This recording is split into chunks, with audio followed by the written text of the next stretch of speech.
Good evening, everybody.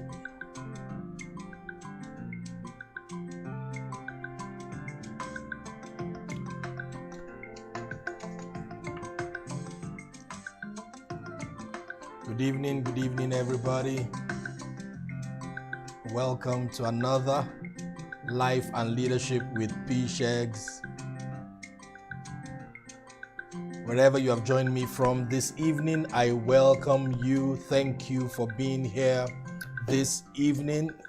We're about to have a good time. Do me a favor. Share this link with your friends. Let them know that we're live. And today we're talking about the power of choice.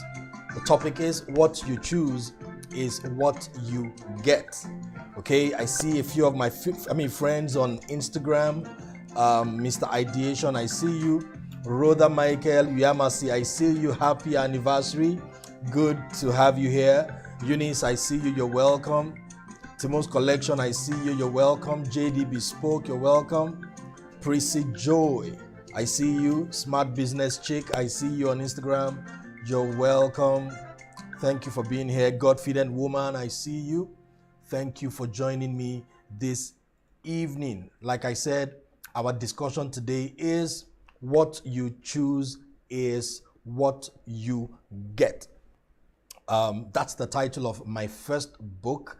I wrote the book. It was published 12 years ago. And in recent times, I think it was middle of the year, sometimes in June or thereabout, out of the blue, somebody just, requested for a copy of the book.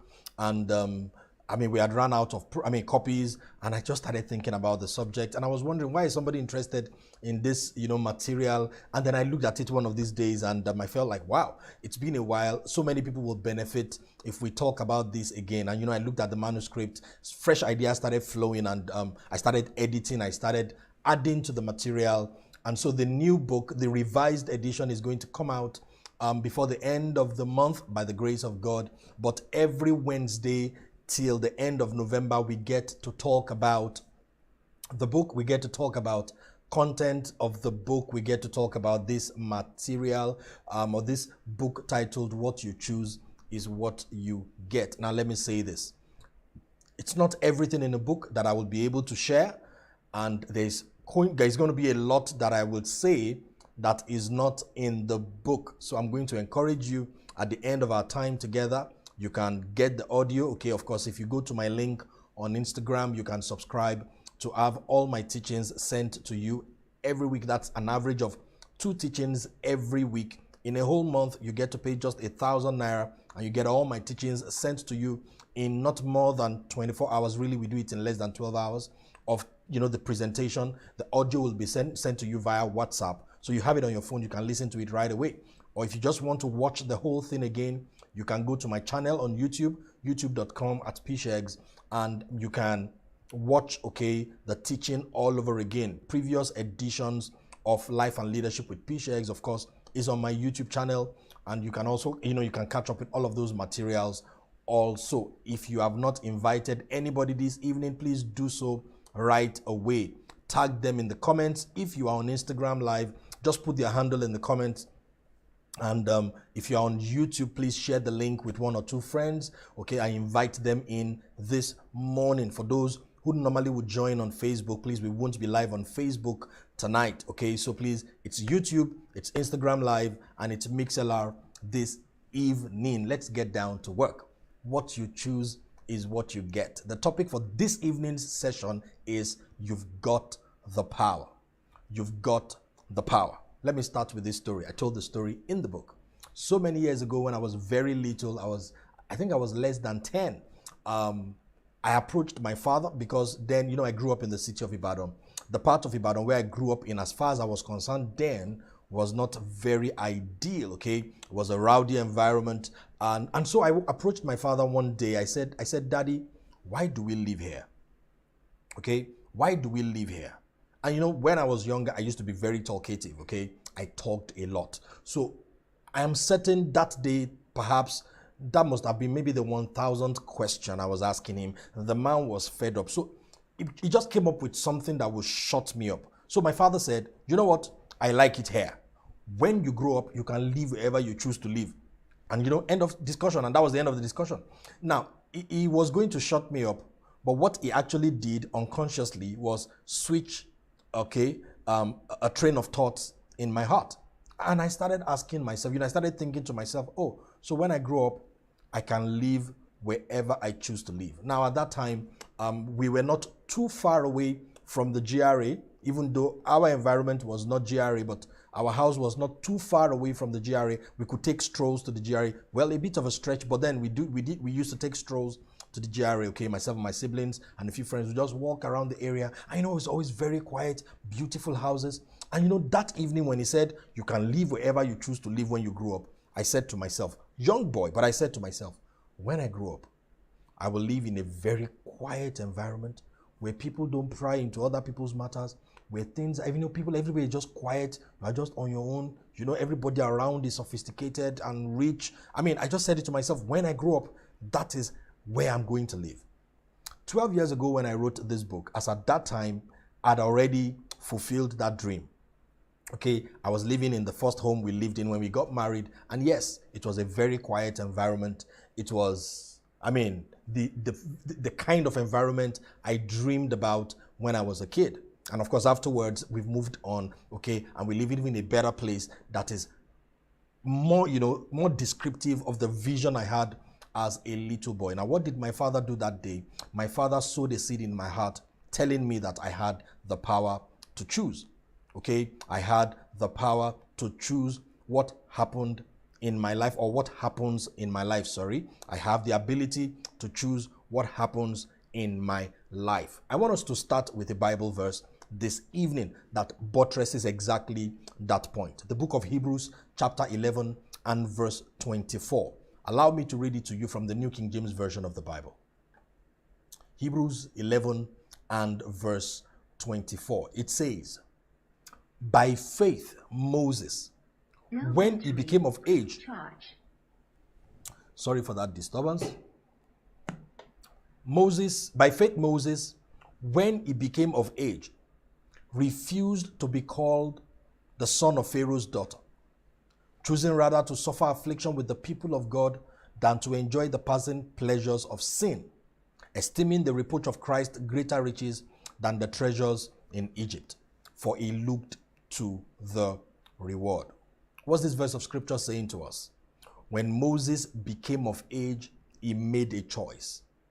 When Moses became of age, he made a choice. Now, the big idea I came to share with us this evening is this, that you have the ability to determine what happens in your life. You have the ability to determine what happens in your life. Or better still, you have the God-given ability to determine what happens in your life. You have the God-given ability to determine what happens in your life. People may try to suppress it or outrightly take it away from you, but you need to understand that the power is yours, and the power will always be yours to determine what happens in your life. One ability, one right that God gave to all of us in creation is the power of choice. The power of choice. The first lesson I learned about success is this, that success begins with responsibility. Success begins with responsibility. Successful people don't play the blame game. They take responsibility. They understand, if it's going to be, it's up to me. And what I'm saying to you this evening is, I don't want you to miss this powerful point, because Adam missed it in Genesis chapter 2. I don't want you to miss it. And what God was trying to say to Adam in Genesis 2, the Bible records how that God brought the different animals to Adam, to see what he will call them. And whatever Adam called each animal, that was its name. See, it was not just a test of prowess or a show of prowess. It was God's way of letting Adam know that you have the power of choice. You have the power of choice. I don't want you to miss it. You see, a lot of us, if care is not taken, we are fast becoming a community or a society of victims. The average person is looking for who to blame. And that was what Adam did. He blamed the woman God gave him. He blamed God, okay? He did not take responsibility for his actions. He did not take responsibility for what was happening in his life. God said, why did you eat of the fruit I told you not to eat? He said, the woman you gave it to me to eat. But watch this. The woman was not there when the instruction was given to him. So he just couldn't take responsibility. And if we don't take responsibility, we look for who to blame. We bury this power that God has given us to determine what happens in our lives. And you know, very recently, I was going to make the same mistake. At a point in the course of this year, we were looking for a new venue, or rather, we're looking for a venue for our Lekki church that's going to start on the 1st of January, 2023. And we found this place, nice place, but it was a little bit far and outside of the geographical area that we wanted to, you know, plant the church. But it was a nice place. So we went there, we negotiated for it. It was good.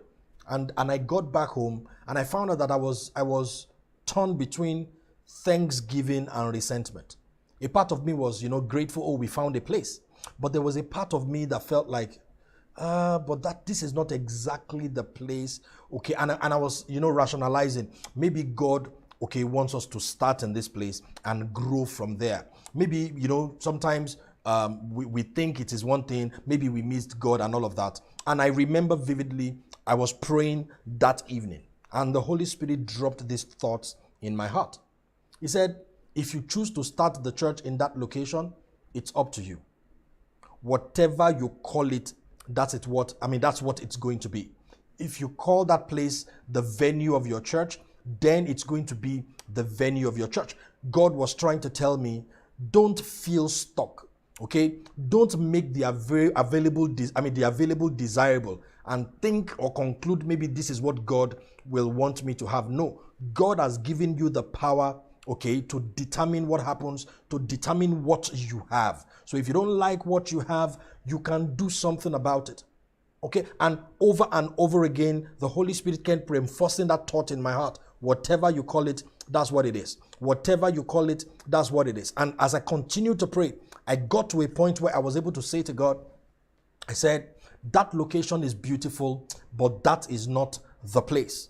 And I told God in the place of prayer, I believe you that you will provide for us the exact, you know, facility we want right where we want it. Okay, and we had said we wanted to plant a family church right in the heart of Lekki Phase 1. And so we said to ourselves, that's not the place. We refused to call it the place. And so we kept on searching. Okay, a couple of weeks ago, we found another place right in the heart of Lekki Phase 1. Okay, we have sealed the deal. The church is going to start off there on the 1st of January 2023. Now, that place has become the place because that's what we called it, or that's what we call it. So you need to understand, you are not stuck, okay? You are not stuck. You can decide what happens in your life. You can decide to be happy. You can decide whether you want to be in paid employment or you want to be an entrepreneur. You can decide whether you reside in whatever country. You see, you didn't get to choose your country of birth. You can choose your country of residence. You are not stuck. You have the power of choice. Let's push the thought further this evening. There are 2 seasons in a person's life, okay? Your lifetime can be divided into 2 seasons. In season 1, other people make decisions for you, either because you are too young to make a decision for yourself, or you are incapacitated, you are impoverished, okay? That's what happens in season 1. Adults around make decisions for you. I mean, I said it in the book. When I was born, okay, I cried. See, because the nurses didn't know I was disgruntled at birth. Because you see, I was born Nigerian. I was born to not very, very, very rich parents.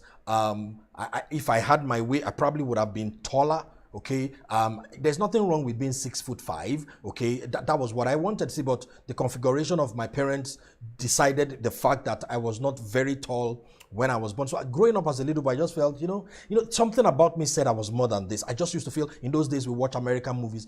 I mean, especially the movie Juice. I don't know how many of you remember the movie Juice. Okay, Tupac Shakur and the likes. I just used to feel, yeah, man, I'm like this kind of guys. This is the kind of people I'm supposed to be like, And one day my mother told the story how that when she was pregnant with me, she was invited to travel to the United States, but that because she didn't want to, miss her husband or leave her husband, she turned it down. I looked at her that day. I'm like, who is that helping? What if you had gone with my pregnancy and delivered me in America? That was the way I felt as a little boy. But when it dawned on me that there are 2 seasons in a person's life.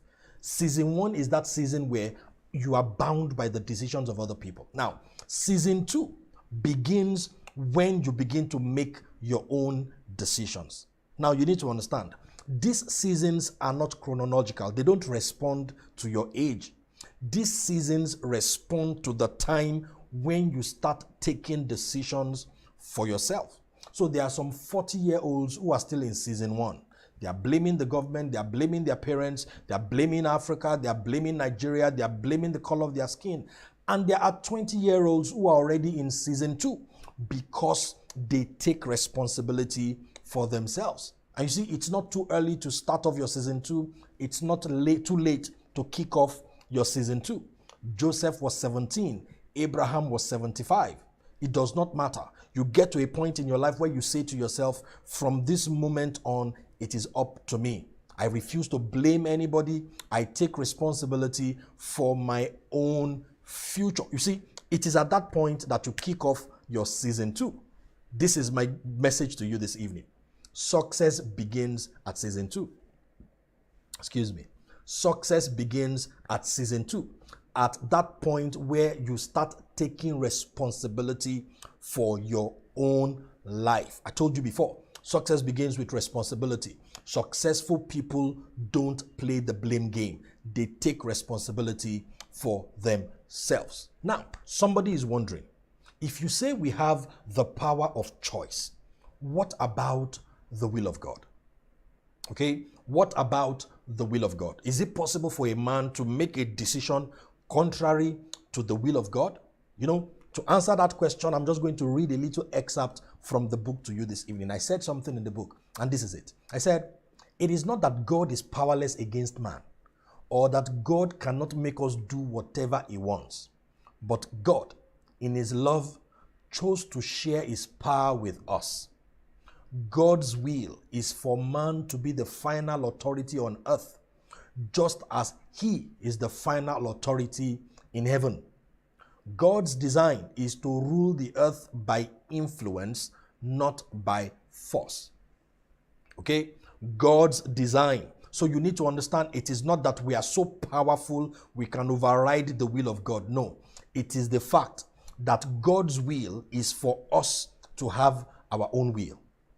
God's will is for us to have our own will. Let me share 2 powerful scriptures with you at this point. Psalm 116 and verse 15. Let me read it from the Message Bible. It says, the heaven of heavens is for God, but he put us in charge of the earth. So we are not powerful because he is powerless. We are powerful because he made us so. The heavens belong to God, but he has put us in charge of the earth. Another portion of scripture shifts the thought to another level. All right, and that's Psalm 8, verse 4 to verse 6. Psalm 8, verse 4 to verse 6. Let me read out to you from the Contemporary English Version of the Bible. It says, then I ask, why do you care about us humans? Why are you concerned for us weaklings? You made us a little lower than yourself, and you have crowned us with glory and honor. You let us rule everything your hands have made, and you put all of it under our power. I need you to notice that. It is God who let us rule everything his hands have made, and it is God who put all of these things under our power. So it is not that a man can override the will of God, okay, with his choice, but that it is the design of God for every individual to have a will of their own and to determine what happens in their lives. Let me explain it. This is the way it works. So God will reveal his will to man, but the will of God will not come to pass in the life of a man if that man does not choose it. So you will see God will come to us, he will show vision, he will make promises, he will invite us into participating in his purpose. But that it is the will of God does not mean it is going to be forced on you or it's going to come to pass. If you don't choose it, if you don't execute it, if you don't pursue it, it is not going to come to pass. Now, somebody is asking a question, or let me just read this to you before we proceed. Listen to this. It is the will of God for you to have a will of your own. Your power of choice is a gift from God. What you do with it is your way of saying thank you. So somebody may ask, what happens when a person's choice is contrary to the will of God? Now, the answer to that question is in chapter 3 of the book. We're going to get there in the third week of our discussion. So put that somewhere at the back of your mind. Or for those who have the book or you're interested in getting the book, get the book. Go to chapter 3. The answer to that question is there. What happens when a person's choice is contrary to the will of God? But as I begin to wind down this evening, the question I want to answer is this. How can you say that I have the power of choice when the odds are stacked against me? Or when my life has been a life of pain, when I have had hardship, or when I am currently I'm currently going through hardship. How can you say I have a power of choice? I didn't choose this life. I didn't choose my past. I didn't choose to be afflicted the way I have been afflicted. Okay? How can you say I have a power of choice or I have the power of choice? Listen to this. Your past happened. Your pain is valid. But your future is not entirely up to them. Let me say it to you this way. Your past is not your prophecy. Okay? Your past is not your prophecy. What happened before is not an indication of what is always going to happen. This is important. Your past is not your prophecy. What you have been through is not the indication or an indication of where you are going to. It happened, yes. It was painful, yes. But you have the ability to turn it around. And let me share two powerful principles with you. This is the first one. Life makes way for a man who knows where he is going. So it does not matter where you are coming from. When you get a clear picture of where you are going and you focus in that direction, you are going to get there. Life makes way for a man who knows exactly where he is going. And this is the second principle. When the force within you is greater than the forces against you, your success is inevitable. And I'm going to tell you, I'm going to read a story to us this evening, okay, as a roundup that buttresses this point. When the force within you is greater than the forces against you, your success is inevitable. What am I trying to say to you? Your vision must be stronger than your pain. Whether it's the pain of the past or you are even currently going through pain, you need vision. In the month of December, the second and the third Sunday in the month of December, I'm going to be teaching on the power of a compelling vision. Please, wherever you are, make yourself available for those 2 sessions of teaching. Okay, it's going to be Sunday morning at Hill City, live at Hill City. The power of a compelling vision. Listen, your vision must be stronger than your pain. Your vision must be stronger than your hardship. Your vision must be stronger than your predicament. And it's scriptures, okay? Ecclesiastes chapter 9 and verse 4. Look at what the Bible says. There is no exemption, but he who is joined to all the living has hope. For a living dog is better than a dead lion. This is the classic edition of the Amplified Bible. It says, there is no exception, but he who is joined to all the living has hope. For a living dog is better than a dead lion. So I say to people, oxygen is proof that things are going to change. As long as you are still here, your life is full of possibilities. Things are not going to go on the way they have been going on they are subject to change. And what I am saying to you tonight is that you have the ability to change your history. You have the ability, or better still, you have the ability to change your story. You have the ability to redesign your future. You can do something about it. As long as you are living, you have hope. You are full of possibilities. The Bible says that a living dog is better than a dead lion. Okay? And finally, the words of Jesus in Mark chapter 9 and verse 23.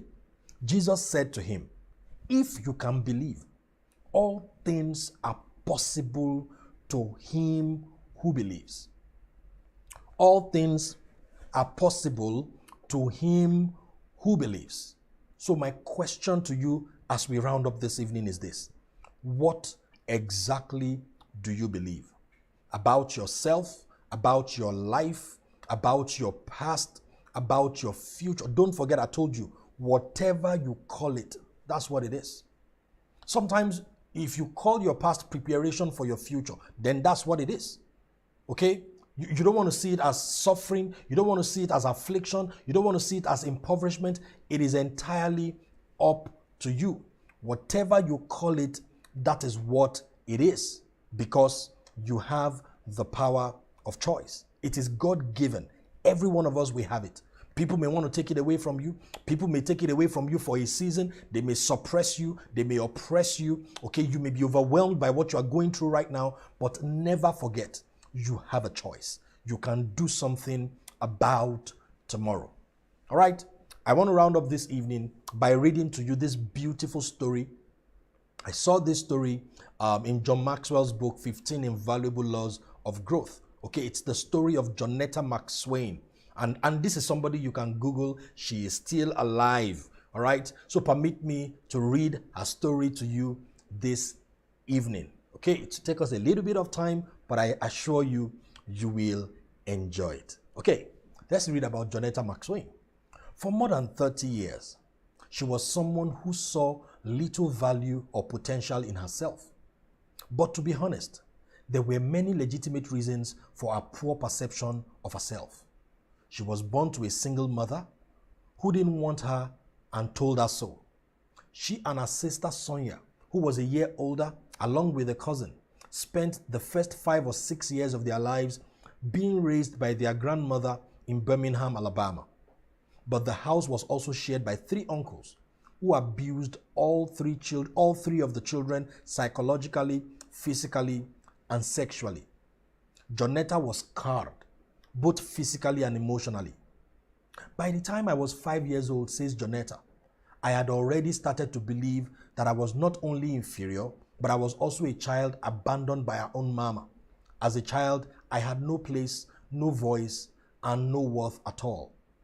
When Jonetta and Sonia's mother learned about the abuse, she moved the 3 girls to a new home. But the abuse continued. This time, from the men her mother brought home. Sonia ultimately responded by living on the streets and turning to crack cocaine. Jonetta avoided drugs, but she spent much of her time on the streets and dropped out of high school in the 11th grade.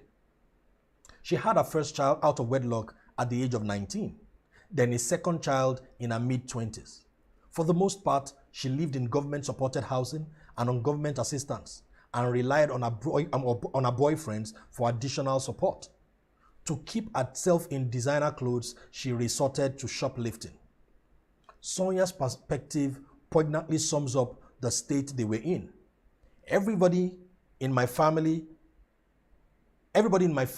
been in jail on drugs, didn't finish high school. So what I got to live for? What I got to amount to? Nothing. What I got to accomplish? Nothing. Of course, you can see even her manner of communication was terrible.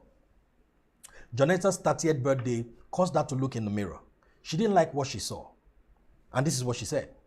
That day, I woke up and realized I had absolutely nothing to celebrate. No money, no full-time job, no home, no husband, and no clue. Not even the will to do better. At last, I knew it was time to make some changes. She wasn't happy with her life, and she realized that if she continued in that same direction if she continued in the same direction she was going, her 2 sons would also be headed for trouble. As far as she knew, Not a single member of her family had ever finished high school. Many died young or ended up in jail. She didn't want that for her boys. For Jonetta, the process started with her working to get her GED. She took a 12-week course to prepare and took the test. She needed a score of 45 to pass. She received a 44.5, but she was determined to make something of herself. So she scheduled to retake at the first opportunity.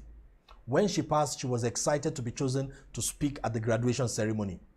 No one from her family bothered to attend. Jonetta knew that if she was going to change, she needed to leave Birmingham and get a fresh start. And she wanted to do something no one in her family had ever done: go to college. She decided to move to Atlanta, Georgia, and was motivated by a profound thought: I get a chance to be anyone I want to be. It took her almost 3 years to pull it off, but she made the move. Soon afterward, she enrolled in Kennesaw State University, deciding to take more than a full load every semester. She was 33 when she started school. She was street smart, but not very book smart, at least not at first. That intimidated her at the beginning, but for the first time in her life, she was determined to better herself, and soon she realized she could do it. Listen to what she said. I realized I didn't have to be smart, Jonetta explains. I just had to be determined, motivated, and focused. This came with a high price tag for me. I had to exchange my thinking. I had to think like a smart person. Not only did she study hard and stay focused, but she also sought out the smartest person in each of her classes and asked to study with her. Soon she was studying and thinking like the best students in the school. She also maintained the vision she had for her future. At the beginning of every semester, she went to the bookstore on campus and tried on a cap and gown, looking at herself in the mirror and imagining what it would look like to graduate. One day when a classmate was talking to her, she had a realization. The classmate was saying, I don't love myself, I'm a nobody. Jonetta responded, you sure can love yourself if I love me. And that's when it hit her, maybe for the first time. I realized I loved myself, she said. She had changed. She was turning into the person she wanted to be. The person she was created to be. Now listen to this. Jonetta completed the work for a bachelor's degree in 3 years. Then she enrolled in graduate school, where she earned a master's degree in social work. As at October 2012, she was working towards a doctorate.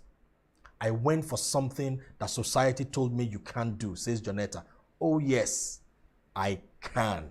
See, I don't know about you. I can read this story every day. As I speak to you, or better still after this session, you can go on Google and search her out, Jonetta McSwain. She is still alive. She has a PhD right now. The same girl that was abused as a little girl, that had, her mother did not want, that suffered, dropped out of school, was, pregnant at 19, got another child in her mid-20s. That same Jonetta McSwain today, has a doctorate degree, has turned her own life around. Why? Because every one of us have the power of choice. That's where we're going to stop for today. Next week, Wednesday, we'll continue and talk from chapter 2 of the book. What you choose is what you get. At the end of this month, the revised edition of this book is going to be available. I'm going to tell you how you are going to get it. But I believe that you have enjoyed what we have shared this evening. If you join us late or in the middle of the presentation, at the end of this time, you can go to my YouTube channel and watch the whole presentation all over again. Just go to youtube.com/Segun, and you are going to be able to relive the whole experience. While you are there, please subscribe to my channel, click the notification button so that you can get notifications when a new video is posted out there. But before we round up this evening, some are aware and some are not. The checklist seminar holds every year, and the 2023 edition is going to hold on the 26th of November. What do we do at the checklist seminar? We sit down, we review the year together, but much more than that, I put in your hands time-tested, proven principles that will guarantee your success in the next year and beyond. I conceived the concept, the checklist, in 2016, released the book. That's my second book, in 2016. From that time till now, I've been able to share that principle with so many people. You see, it's one thing to read the book, it's one thing to hear me talk about it. It's another thing for you to be in the room where I get to engage just a small group of people. It's always a maximum of 50 people in each session, so you don't want to miss it. Registration is open. We even have people from outside the country who are registering already. So if you're outside Nigeria, you can register. There is going to be a private live stream for those who cannot attend physically, but it's going to be about 4 hours of, thinking, of looking back, of learning together. It's always fun. Okay, there will be Q&A, and of course at the end of our time together there will be lunch, all for a token. So go to my profile on Instagram, click on the link there. You will get more information about the checklist seminar and how you can register to be in the room. If you're outside Lagos but in Nigeria, it is worth traveling down to Lagos for. It's always a beautiful time. I can assure you, your life will not remain the same. Okay, so prepare for 2023 and beyond. Join me for the checklist seminar. Okay, just 50 people are allowed in the room. We're going to have a great time. Let me also invite you to Hill City Church this Sunday. Okay, we're in a brand new series. Last week Sunday was beautiful, and we're shifting things to another level from this Sunday. Okay, the series is titled Skin in the Game. It's a practical teaching series on commitment. Last week was beautiful. This Sunday is going to be off the hook. So if you are in Lagos, join me 18/20 Kudirat Abiola Way, Oregon, Lagos. Join me for Skin in the Game this Sunday at 9:30 a.m. And for those in the Lekki side of town, we've got good news for you. Hill City is coming your way on the 1st of January 2023 at Newcastle Hotel. It's going to be new beginnings with P-Shegs and Tosimbi, and that's how we launch that campus of Hill City Church. 1st of January 2023, 5 p.m. Don't miss it for any. So mark your calendars. Join us if you're in the Lekki area of town. We're going to have a good time together. And of course, every Sunday from then on, 10 a.m., Hill City is going to be live at Lekki. You don't want to miss that for anything. All right, so we round up on that note this evening. I look forward to seeing you next week, Wednesday. The title for next Wednesday, of course, chapter 2 of the book is Can You Handle It? Can you handle it? It promises to be a great time. Enjoy the rest of your week. God bless you. Bye-bye.